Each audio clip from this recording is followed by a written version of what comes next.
Halo, kali ini saya akan menjelaskan mengenai peluang bersyarat atau yang seringkali disebut sebagai peluang dua kejadian tidak saling bebas.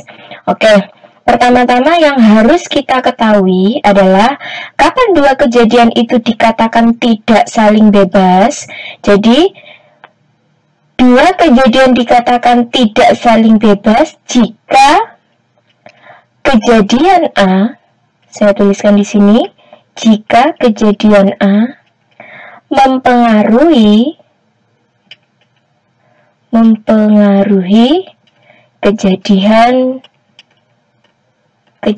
B. Atau dengan kata lain bisa saya artikan kejadian B yang nantinya akan terjadi itu sebelumnya dipengaruhi oleh kejadian A.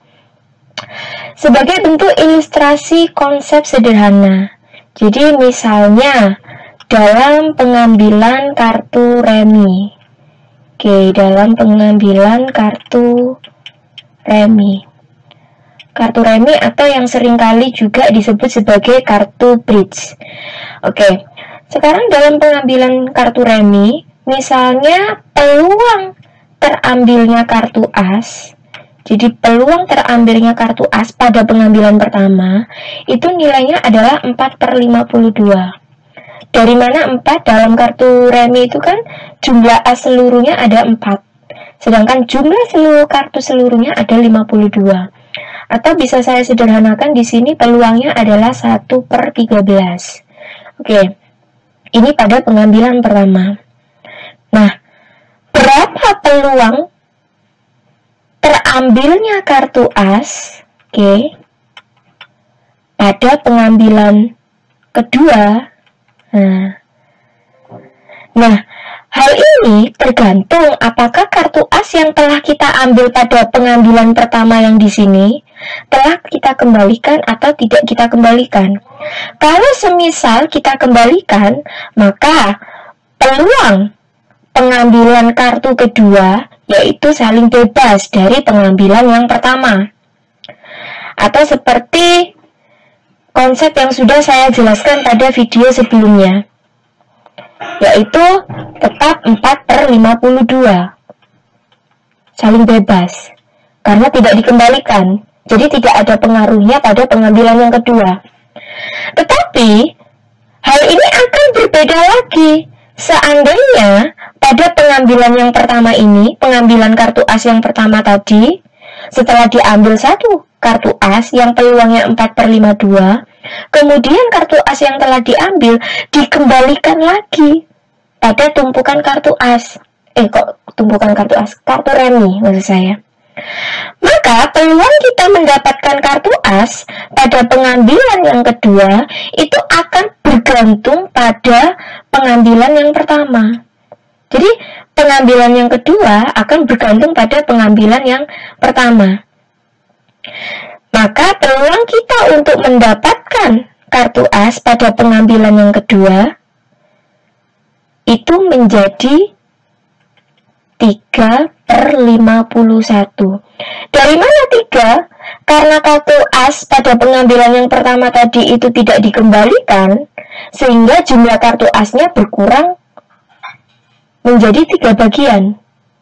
Sedangkan jumlah kartu seluruhnya yang tadinya 52 telah diambil satu kartu as di pengambilan pertama, sehingga jumlahnya menjadi 51. Nah, sehingga hal inilah yang disebut sebagai kejadian tidak saling bebas.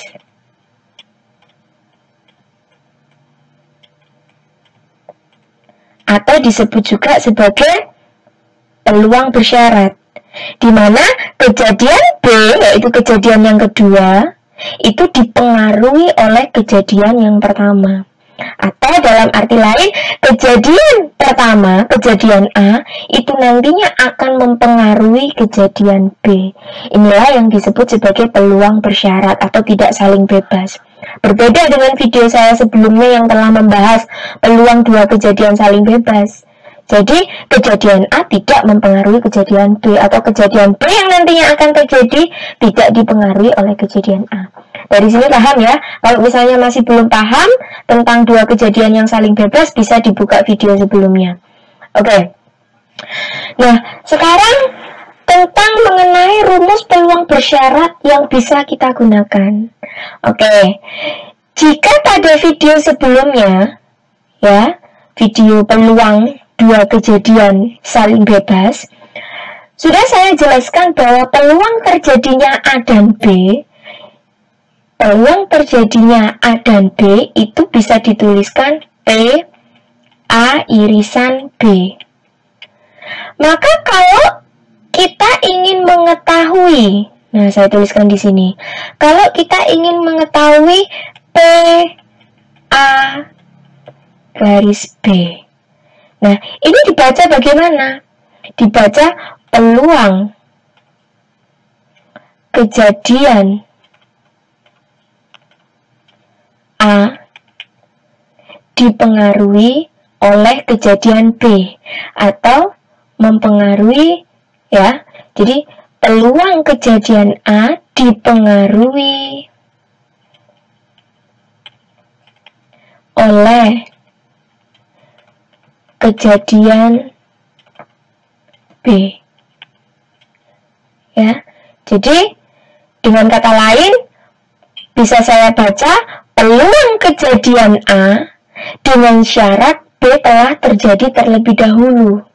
Ya, jadi kejadian B telah terjadi, baru ditanyakan berapakah peluang kejadian A. Sehingga kejadian A ini sangat dipengaruhi oleh kejadian B. Oke, sehingga P AB itu rumusnya adalah peluang A irisan B kita bagi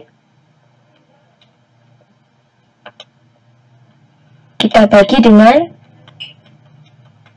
peluang kejadian B. Yang kedua, bagaimana jika saya balik P B garis A? Maka ini dibaca, jika ini A-nya di depan, B-nya di belakang, berarti B yang menjadi syarat. Berarti ini karena A-nya yang di belakang, berarti A yang menjadi syarat. Sehingga ini bisa saya tuliskan peluang kejadian B yang dipengaruhi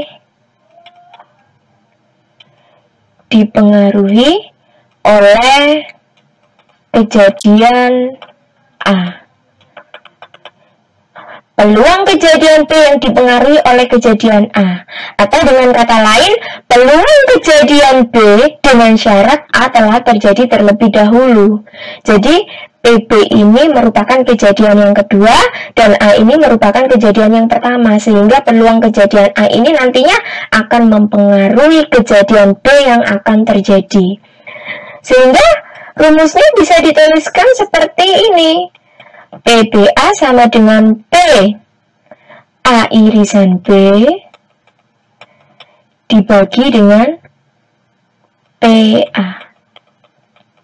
Nah, inilah peluang bersyarat atau peluang dua kejadian tidak saling bebas yang bisa kita pakai. Oke, saya beri warna merah supaya lebih mudah untuk dipahami bahwa ini adalah rumus yang penting. Oke ya, jadi sekali lagi, jika AB, jadi B-nya yang di belakang ini adalah merupakan syaratnya. Syarat itu dalam artian dia sudah terjadi terlebih dahulu, dan di sini A-nya ini juga merupakan syaratnya. Ya, oke. Sekarang kita mengarah kepada contoh soal. Jadi yang perlu diingat tadi, saya tuliskan di sini, rumusnya adalah P AB itu adalah P A irisan B. Karena di sini syarat B sudah terjadi terlebih dahulu, maka di sini dibagi dengan PB. Atau kita bisa memakai rumus yang kedua, yaitu PBA, yaitu P PA irisan B dibagi dengan, karena A-nya sudah terjadi terlebih dahulu, maka di sini dibagi dengan peluang kejadian A. Oke, gampang ya. Oke, sekarang kita mengarah kepada contoh soal. Saya bacakan di sini contoh soalnya.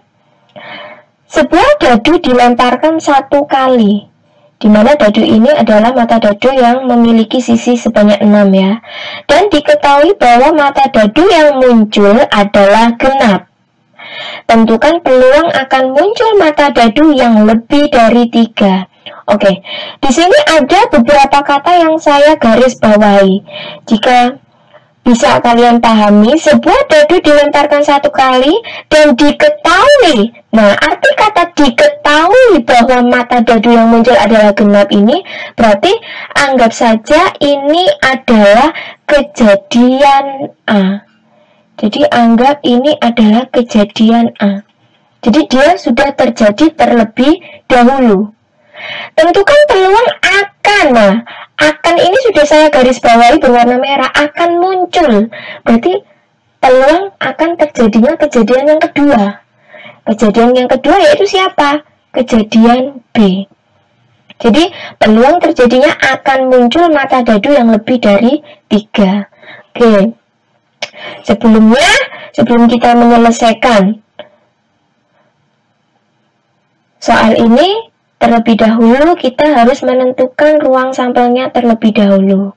Oke, karena di sini adalah mata dadu, 1 buah mata dadu yang bersisi 6, sehingga ruang sampelnya adalah 1, 2, 3, 4, 5, 6.